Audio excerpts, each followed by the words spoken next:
Hello, sweethearts. Welcome to my first ever ASMR video. Tonight, what I thought would be a good idea to start this channel off would be with a reading of a little bit of Dracula.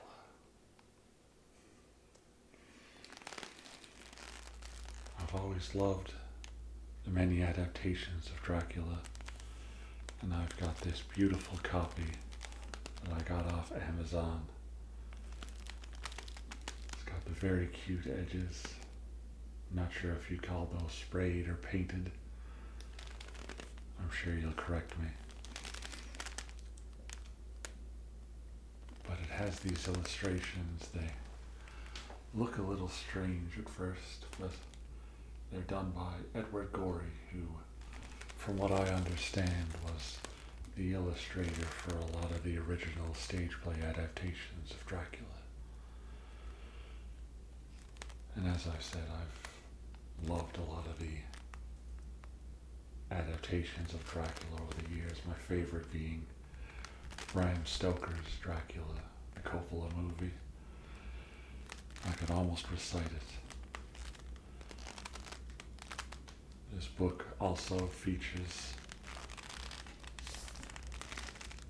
great scenery artwork, very pretty and atmospheric, very stylized, very cool. Beautiful typeface too. Might be a lot of glare there. Very, very cool. Now,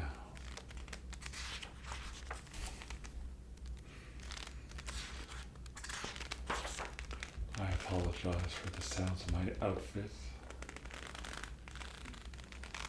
At time of recording, I don't know whether I should consider this a bug or a feature. Well, the things I like to wear turn out to be very audible.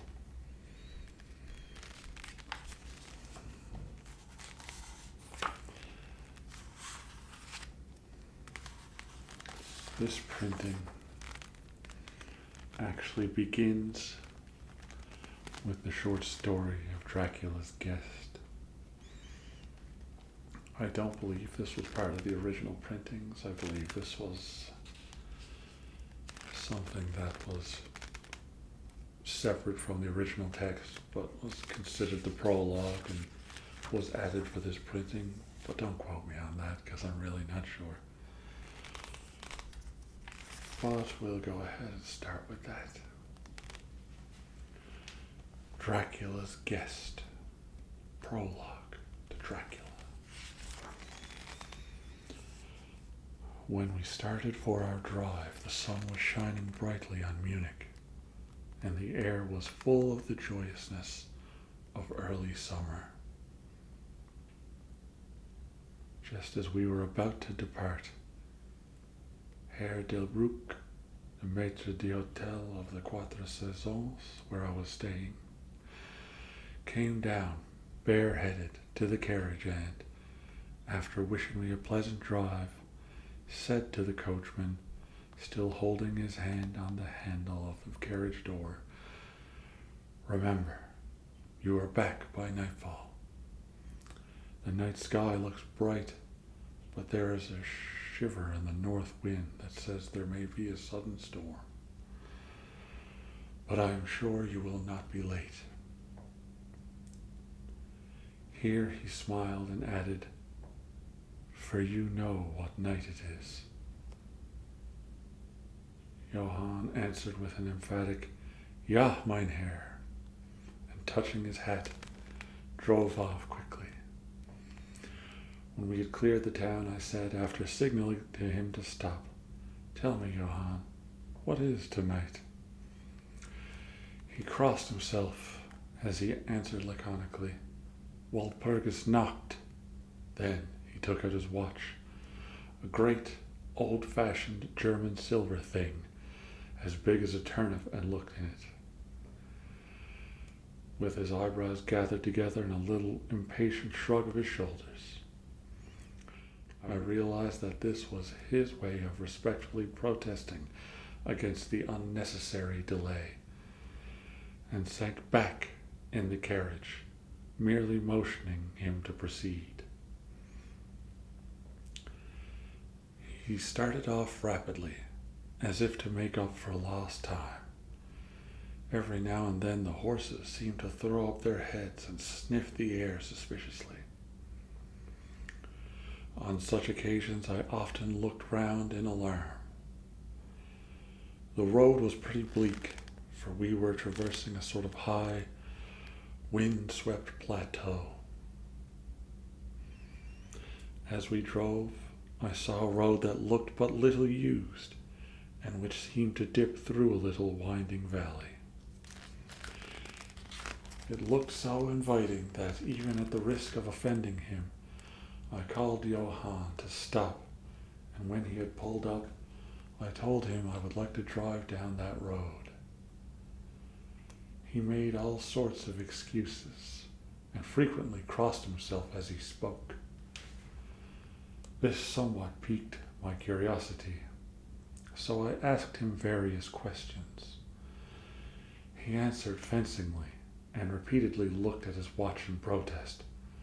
Finally I said, "Well, Johann, I want to go down this road. I shall not ask you to come unless you like. But tell me why you do not like to go. That is all I ask."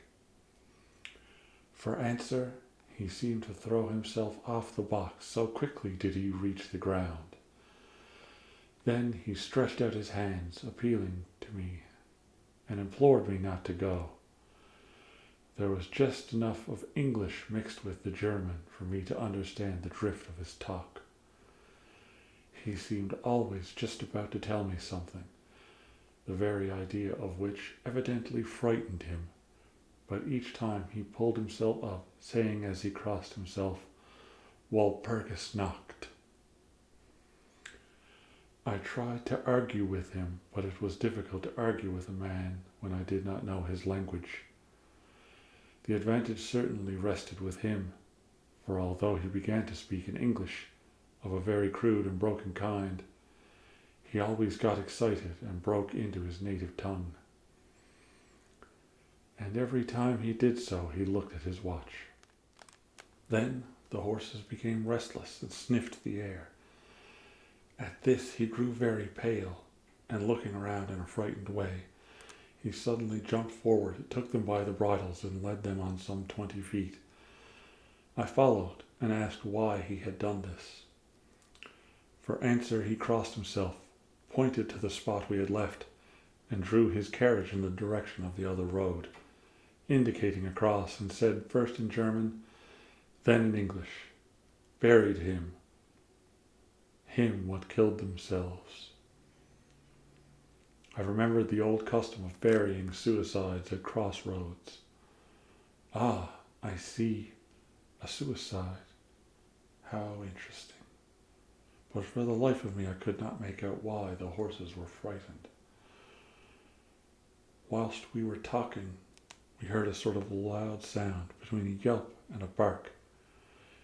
It was far away, but the horses got very restless, and it took Johann all his time to quiet them. He was pale and said, "It sounds like a wolf, and yet there are no wolves here now." "No," I said, questioning him. "Isn't it long since the wolves were so near the city?" "Long, long," he answered, "in the spring and summer. But with the snow the wolves might have been here not so long." Whilst he was petting the horses and trying to quiet them, dark clouds drifted rapidly across the sky. The sunshine passed away, and a breath of cold wind seemed to drift past us. The sunshine passed away, and a breath of cold wind seemed to drift past us.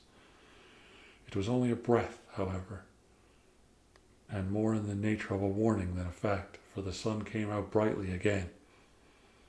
Johann looked under his lifted hand at the horizon and said, "The storm of snow, He comes before a long time. Then he looked at his watch again and, straightway holding his reins firmly, for the horses were still pawing the ground restlessly and shaking their heads, he climbed to his box as though the time had come for proceeding on our journey. I felt a little obstinate and did not at once get into the carriage. "Tell me," I said, "about this place where the road leads," and I pointed down. Again he crossed himself and mumbled a prayer. Before he answered, "It is unholy." "What is unholy?" I inquired. "The village." "Then there is a village?" No, no one lives there hundreds of years." My curiosity was piqued. "But you said there was a village." "There was." "Where is it now?" Whereupon he burst out into a long story in German and English, so mixed up that I could not quite understand exactly what he said. But roughly I gathered that long ago, hundreds of years, men had died there and had been buried in their graves, and sounds were heard under the clay, and when the graves were open, men and women were found rosy with life, and their mouths red with blood. And so, in haste to save their lives, aye, and their souls, and here he crossed himself, those who were left fled away to other places, where the living lived and the dead were dead, and not something. He was evidently afraid to speak the last words as he proceeded with his narration. He grew more and more excited. It seems as if his imagination had got a hold of him, and he ended in a perfect paroxysm of fear, white-faced, perspiring, trembling and looking around him, as if expecting that some dreadful presence would manifest itself there in the bright sunshine on the open plain. Finally, in an agony of desperation, he cried, "Walpurgis Nacht," and pointed to the carriage for me to get in. All my English blood rose at this, and, standing back, I said, "You are afraid, Johann. You are afraid. Go home. I shall return alone. The walk will do me good." The carriage door was open. I took from the seat my oak walking stick, which I always carry on my holiday excursions, and closed the door, pointing back to Munich, and said, "Go home, Johann. Walpurgis Nacht doesn't concern an Englishman." The horses were now more restive than ever, and Johann was trying to hold them in while excitedly imploring me not to do anything so foolish. I pitied the poor fellow. He was so deeply in earnest, but all the same I could not help laughing. His English was quite gone now. In his anxiety, he had forgotten that his only means of making me understand was to talk my language. So he jabbered away in his native German. It began to be a little tedious. After giving the direction, "Home," I turned to go down the crossroad into the valley. With a despairing gesture, Johann turned his horses towards Munich. I leaned on my stick and looked after him. He went slowly along the road for a while. Then there came over the crest of the hill a man, tall and thin. I could see so much in the distance. When he drew near the horses, they began to jump and kick about, then to scream with terror. Johann could not hold them in. They bolted down the road, running away madly. I watched them out of sight, then looked for the stranger, but I found that he too was gone. With a light heart, I turned down the side road through the deepening valley to which Johann had objected. There was not the slightest reason that I could see for his objection, and I dare say I tramped for a couple of hours without thinking of time or distance, and certainly without seeing a person or a house. So far as this place was concerned, it was desolation itself, but I did not notice this particularly till, on turning a bend in the road, I came upon a scattered fringe of wood. Then I realized that I had been impressed unconsciously by the desolation of the region through which I had passed. I sat down to rest myself and began to look around. It struck me that it was considerably colder than when it had been at the commencement of my walk. A sort of sighing sound seemed to be around me, with, now and then, high overhead, a sort of muffled roar. Looking upwards, I noticed that great thick clouds were drifting rapidly across the sky from north to south at a great height. There were signs of coming storm in some lofty stratum of the air. I was a little chilly, and thinking that it was the sitting still after the exercise of walking, I resumed my journey. The ground I had passed over was now much more picturesque. There were no striking objects that the eye might single out, but in all there was a charm of beauty. I took little heed of time, as it was only when the deepening twilight forced itself upon me that I began to think of how I should find my way home. The brightness of the day had gone. The air was cold, and the drifting of clouds high overhead was more marked. They were accompanied by a sort of faraway rushing sound, through which seemed to come at intervals that mysterious cry which the driver had said come from a wolf. For a while I hesitated.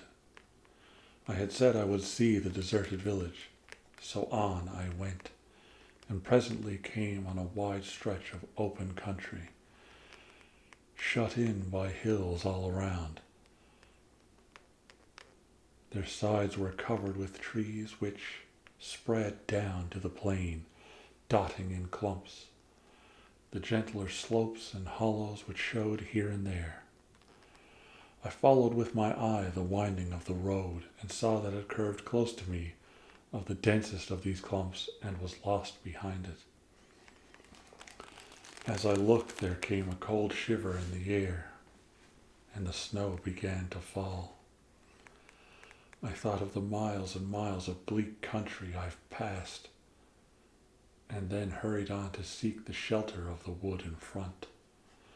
Darker and darker grew the sky, and faster and heavier fell the snow, till the earth before and around me was a glistening white carpet, the further edge of which was lost in a misty vagueness.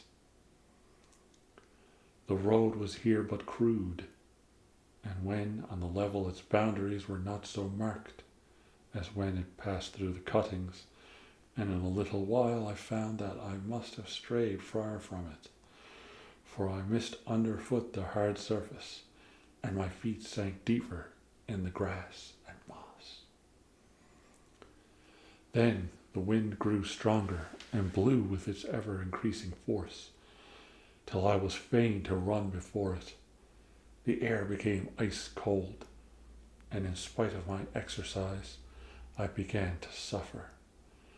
The snow was now falling so thickly and whirling around me in such rapid eddies that I could hardly keep my eyes open. Every now and then the heavens were torn asunder by vivid lightning, and in the flashes I could see ahead of me a great mass of trees, chiefly yew and cypress, all heavily coated with snow. I was soon amongst the shelter of the trees, and there, in comparative silence, I could hear the rush of the wind high overhead. Presently, The blackness of the storm had become merged in the darkness of the night. By and by the storm seemed to be passing away. It now only came in fierce puffs or blasts. At such moments, the weird sound of the wolf appeared to be echoed by many similar sounds around me. Now and again, through the black mass of drifting cloud, came a strange ray of moonlight, which lit up the expanse and showed me that I was at the edge of a dense mass of cypress and yew trees. As the snow had ceased to fall, I walked out from the shelter and began to investigate more closely. It appeared to me that among so many old foundations as I passed, there might still be standing a house in which, though in ruins, I could find some sort of shelter for a while.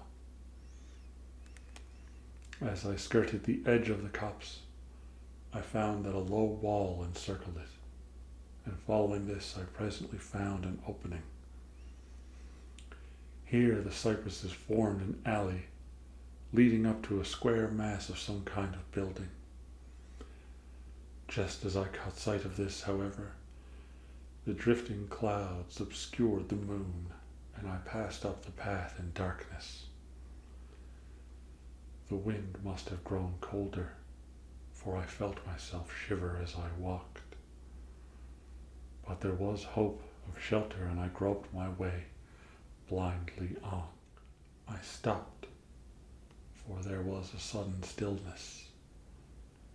The storm had passed, and perhaps in sympathy with nature's silence, my heart seemed to cease to beat. But this was only momentarily, for suddenly the moonlight broke through the clouds, showing me that I was in a graveyard, and that the square object before me was a great, massive tomb of marble, as white as the snow that lay on and all around it. With the moonlight there came a fierce sigh of the storm, which appeared to resume its course with a long, low howl, as of many dogs or wolves. I was awed and shocked, and felt the cold perceptibly grow upon me until it seemed to grip me by the heart. Then, while the flood of moonlight still fell on the marble tomb, the storm gave further evidence of renewing, as though it was returning on its track. Impelled by some sort of fascination, I approached the sepulchre to see what it was, and why such a thing stood alone in such a place. I walked around it and read over the Doric door in German, Countess Dullingen of Gratz, in Styria, sought and found death, 1801. On the top of the tomb, seemingly driven through the solid marble, for the structure was composed of a few vast blocks of stone, was a great iron spike or stake. On going to the back, I saw graven in great Russian letters, "The dead travel fast." There was something so weird and uncanny about the whole thing that it gave me turn and made me feel quite faint. I began to wish, for the first time, that I had taken Johann's advice. Here a thought struck me, which came under almost mysterious circumstances and with a terrible shock. This was Walpurgis Night. Walpurgis Night, when, according to the belief of millions of people, the devil was abroad. When the graves were opened and the dead came forth and walked. When all things, evil things of earth and air and water, held revel. This very place the driver had specially shunned. This was the depopulated village of centuries ago. This was where the suicide lay, and this was the place where I was alone, unmanned, shivering with cold in a shroud of snow, with a wild storm gathering again upon me.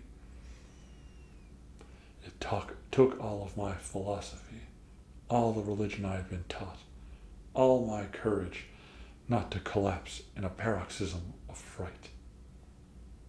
And now a perfect tornado burst upon me.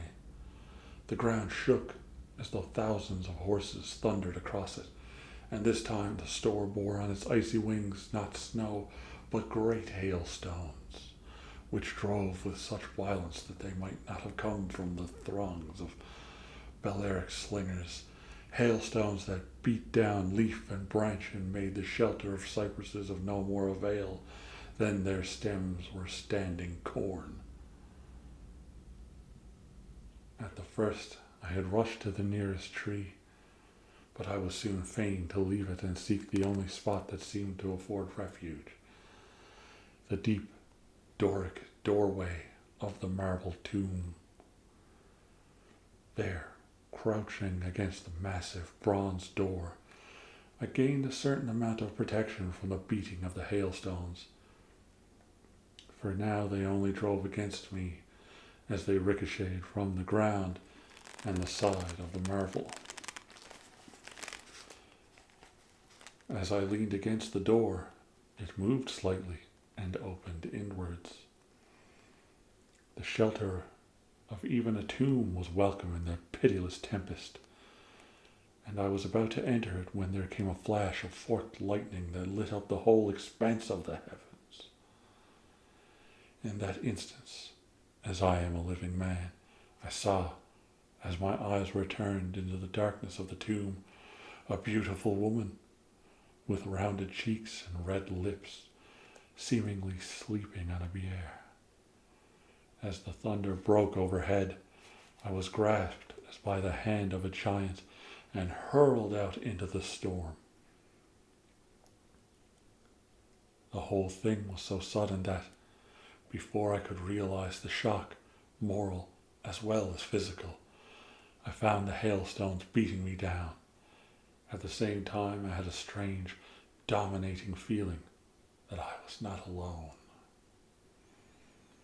I looked towards the tomb.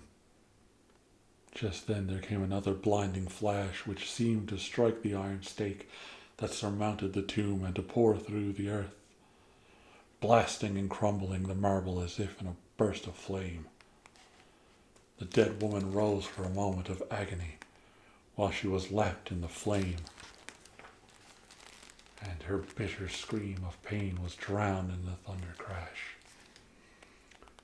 The last thing I heard was this mingling of dreadful sound, as again I was seized in the giant grasp and dragged away, while the hailstones beat on me and the air around seemed reverberant with the howling of wolves. The last sight that I remembered was a vague, white, moving mass, as if all the graves around me had sent out the phantoms of their sheeted dead, and that they were closing in on me through the white cloudiness of the driving hail.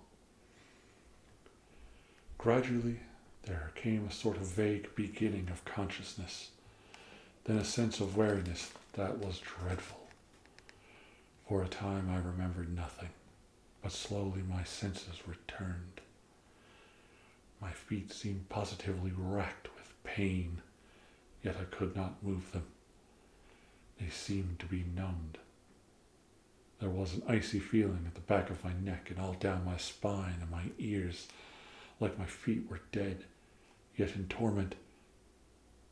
But there was in my breast a sense of warmth which was, by comparison, delicious. It was as a nightmare, a physical nightmare, if one may use such an expression, for some heavy weight on my chest made it difficult for me to breathe.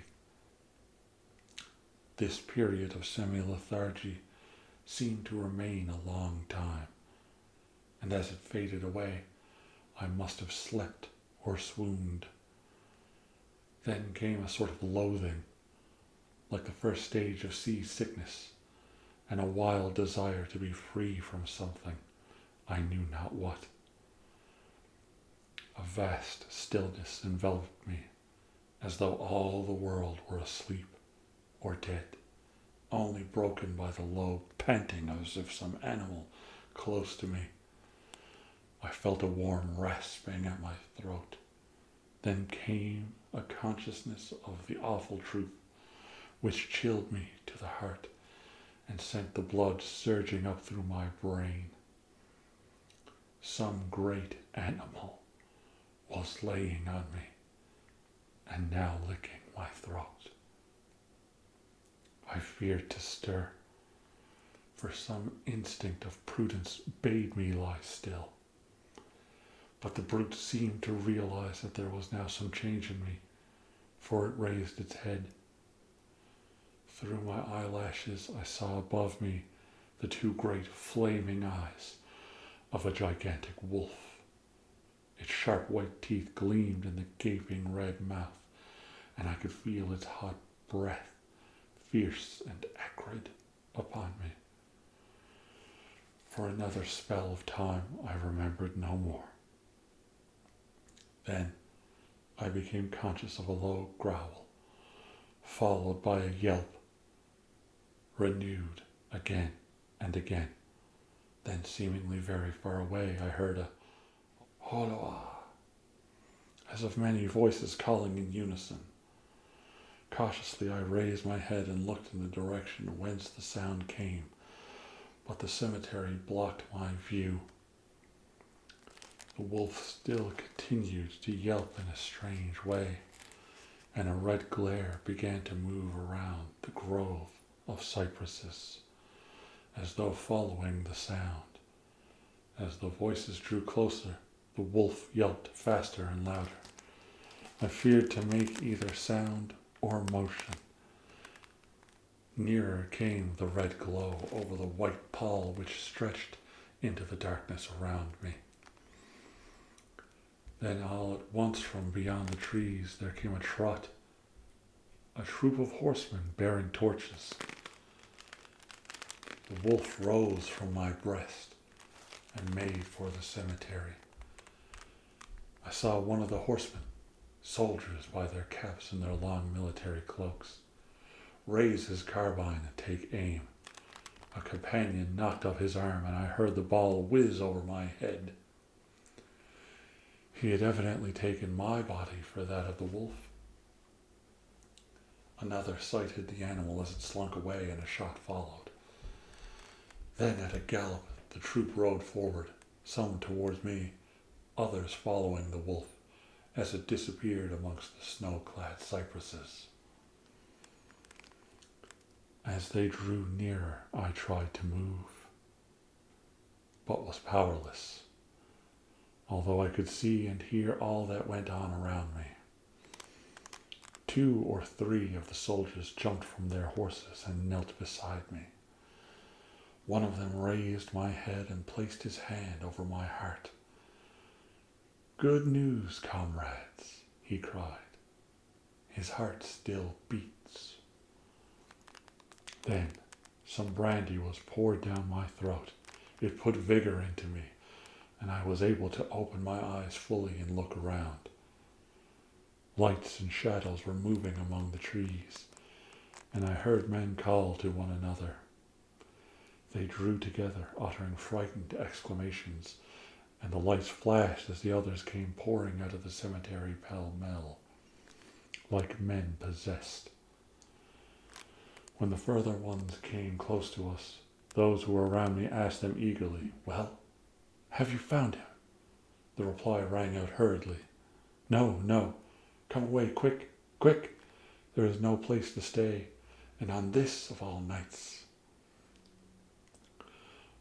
"What was it?" was the question, asked in all manner of keys. The answer came variously and all indefinitely, as though the men were moved by some common impulse to speak, yet were restrained by some common fear of giving their thoughts. It indeed," gibbered one, whose wits had plainly given out for the moment.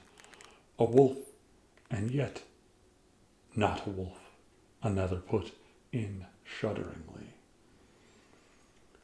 No use trying for him without the sacred bullet, a third remarked in a more ordinary manner. Serve us right for coming out on this night. Truly we have earned 1,000 marks, were the ejaculations of a fourth.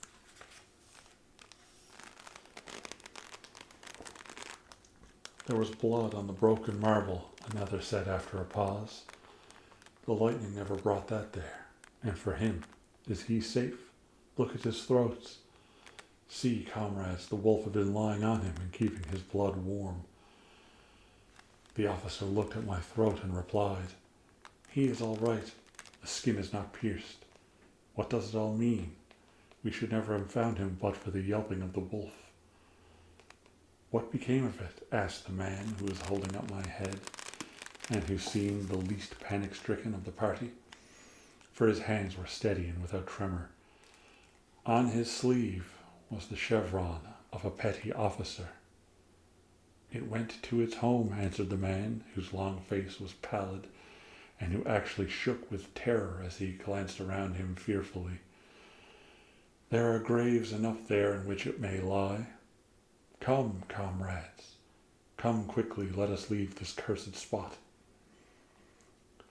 The officer raised me to a sitting posture, as he uttered a word of command, and several men placed me upon a horse. He sprang to the saddle behind me, took me in his arms, gave the word to advance, and, turning our faces away from the cypresses, we rode away in swift military order. As yet my tongue refused its office, and I was perforce silent. I must have fallen asleep, for the next thing I remembered was finding myself standing up, supported by a soldier on each side of me.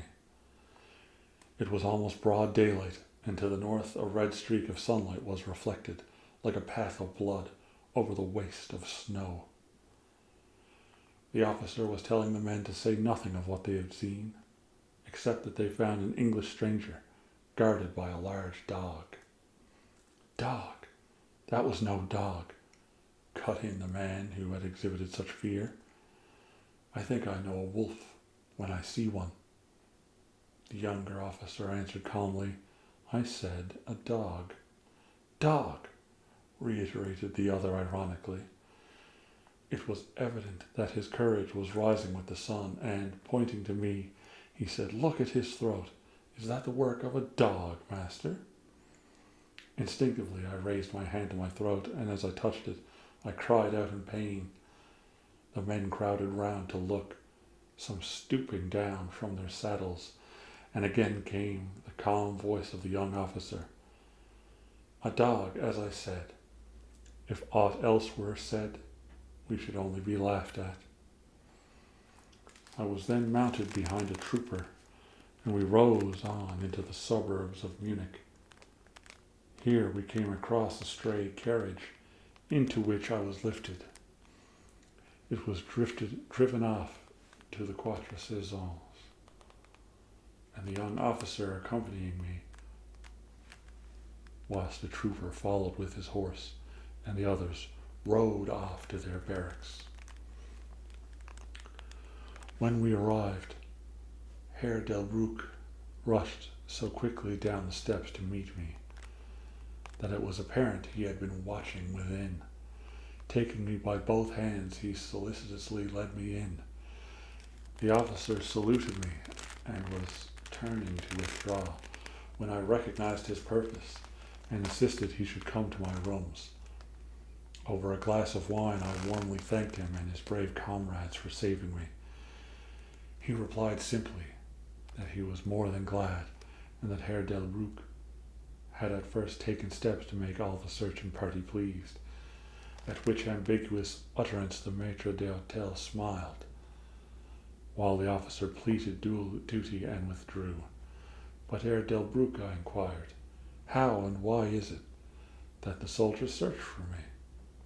He shrugged his shoulders, as if in depreciation of his own deed, as he replied, I was so fortunate as to obtain leave from the commander of the regiment in which I served to ask for volunteers.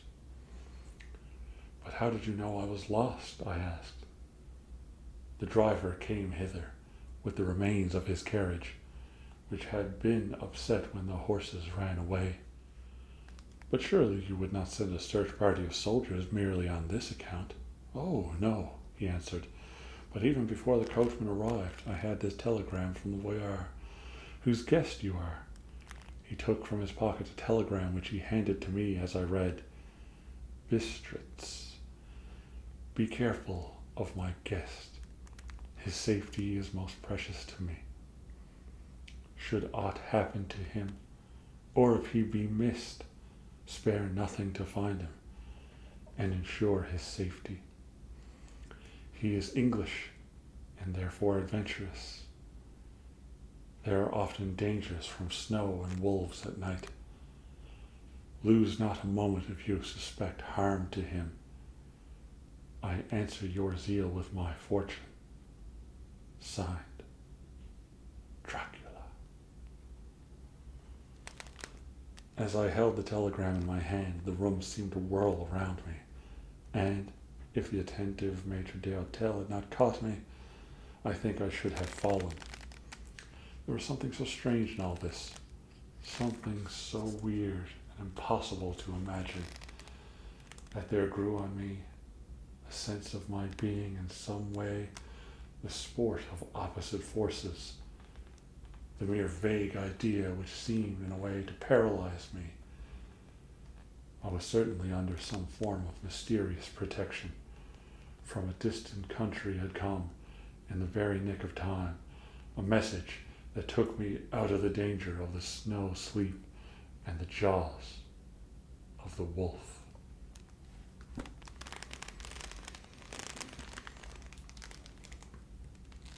Well, I hope you are asleep by now. Have a good night. And if you like this video, well, you know what to do.